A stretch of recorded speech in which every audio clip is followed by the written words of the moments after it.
Those of you that tuned in recently would have been a part of the fork change where we went from the factory orange colour to the gloss black, and loads of you commented saying that you prefer these forks, which I would agree. However, I had some problems setting them up. You put your comments below and that has helped me out, and today we're going to finish off dialing the downhill bike in, because it's this week that I can get back on a bike, and quite frankly I need this rig ready. I'm inspired after watching Rampage.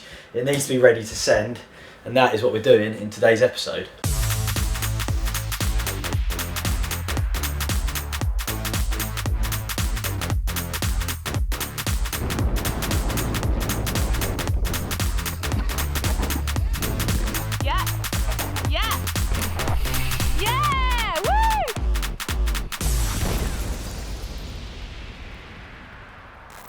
Rampage was good this year, wasn't it?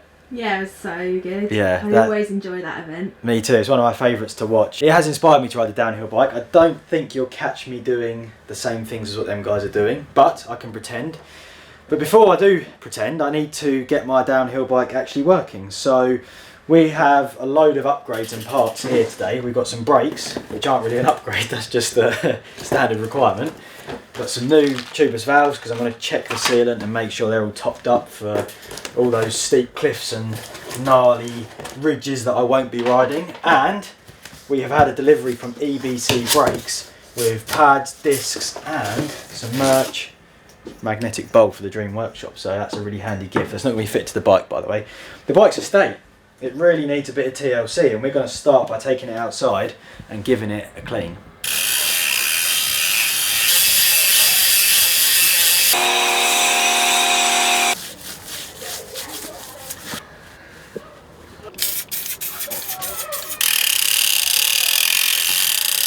Right, we are back in the room. The bike is super clean. It's like shining like a little diamond. It's lovely. But the first thing we're going to do then is sort out the fork problem, which was the issue in the previous episode. And with your help, I've managed to come up with a solution. So I'm going to put this right, and then we're going to discuss about what the problem was, and I'll explain to you how I've got around the issue.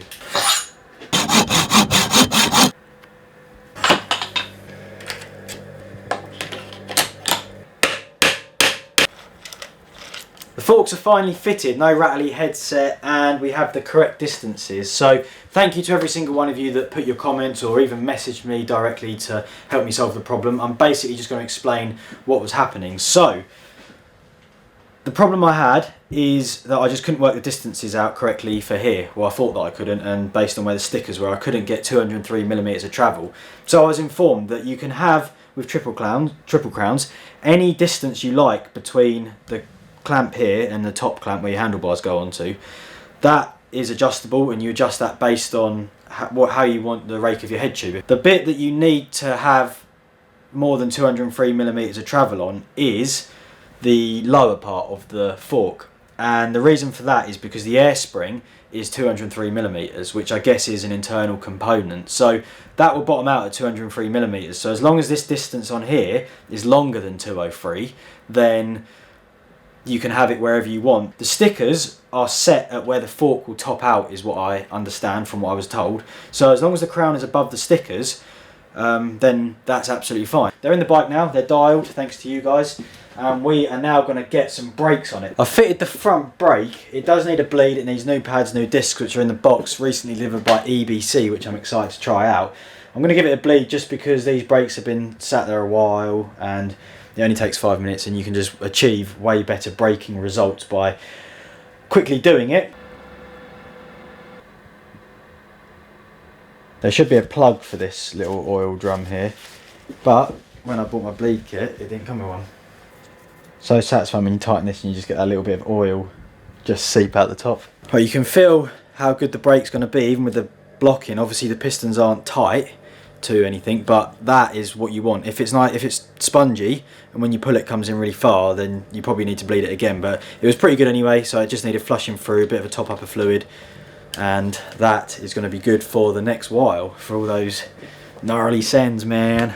Obviously I'll adjust that properly when the bike's down on the ground, because no one rides like that, do they? So I'm never going to know with it like this. Sweet, front brake fitted. I'm still not going to put the pads in. When I'm bleeding brakes and have fluid, I don't want brakes anywhere near the area that I'm working in, because it's sod's law that I'll do something on the rear brake up here, bit of fluid will drop off onto my fresh new pads and disc, ruined. The rear brake is exactly the same, but it's obviously it does need bleeding because I've had to take it apart to run the cable through the frame, so this is going to need bleeding from scratch. So this will really tell my skills of bleeding brakes, because that was pretty good anyway. They look good actually. The other brakes on there were black and gold, but the sort of gunmetal stealthiness of these looks really, really smart. Please be easy. Oh, no way! What? It just came through. Oh yeah.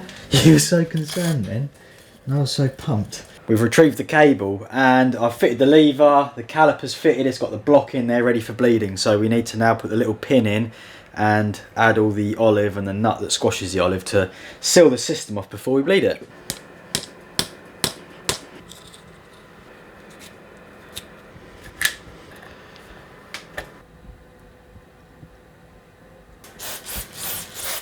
So paranoid about contamination when I'm working with brakes that I think it's wise to anyway, but just give it a good spray of that after, just to get rid of any excess fluid. Although I'm super careful, I know every single ounce that's dropped on the floor can never be too safe. Brakes blade, that one feels top notch as well.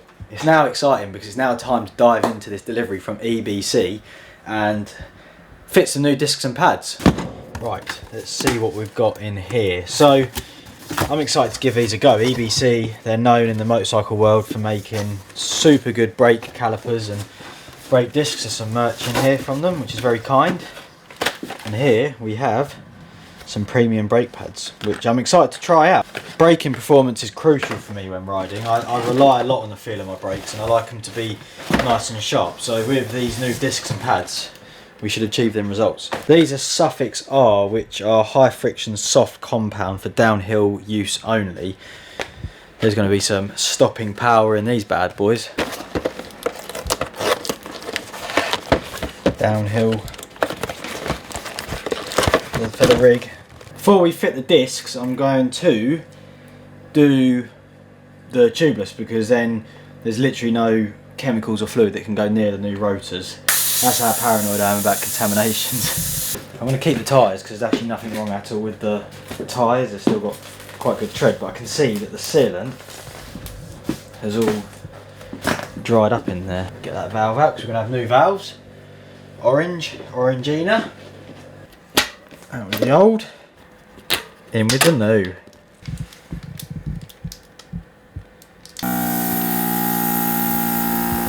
Compressor's out of use in the garage because it's under construction, so we're relying on the van. Get all that sealant off, which leaks out and sticks everywhere. It's not welcome here. Right, now it's time to fit these brand new shiny discs. Look at that, 203, huge rotor. Just imagine all that stopping power, eh? I know there's going to be so many of you cringing right now whilst watching me fit my disc rotor with an impact driver, but if you're very careful, there's nothing wrong with it. Just don't obviously like wind it in, because you'll probably drill it out the other side of the hub. Bang. Powerful brakes, new valves, tubeless. What a dream. This is insane. I'm super excited. That brake feels so good, and I can tell it's going to be super powerful already, and it's rubbing a tiny bit, but it's pretty good. What I'm going to do is I'm going to do the pads, disc and tubeless on the back. I'm not going to bore you by making you watch me do that. Get that all together and then check in with you. All fitted, new valve, pads, disc, the full shebang. She's ready to go. We're just going to spin her through the gears and make sure we're not skipping anywhere and make sure everything's firing in order.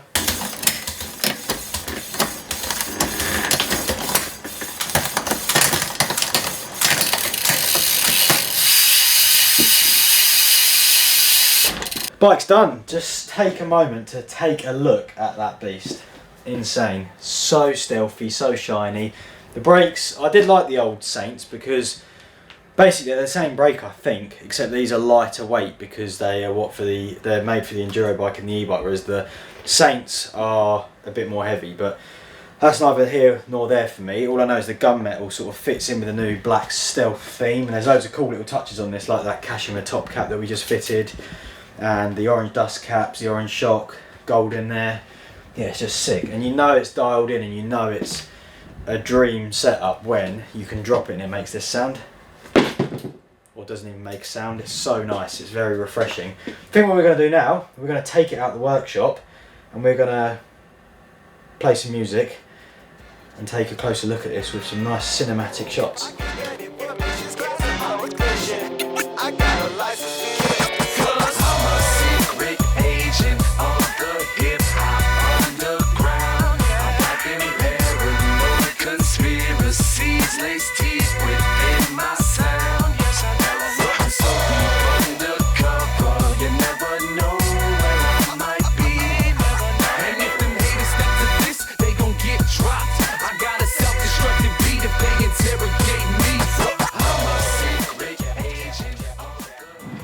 I'm sure you'll all agree with me, this bike looks like an absolute beast now, and believe me when I say it rides as good as it looks. All that's left now is for me to recover and be able to actually put this beast to use and shred it, but I'd go as far to say it's my favourite bike. The attention to detail, it's so clean, so dialed.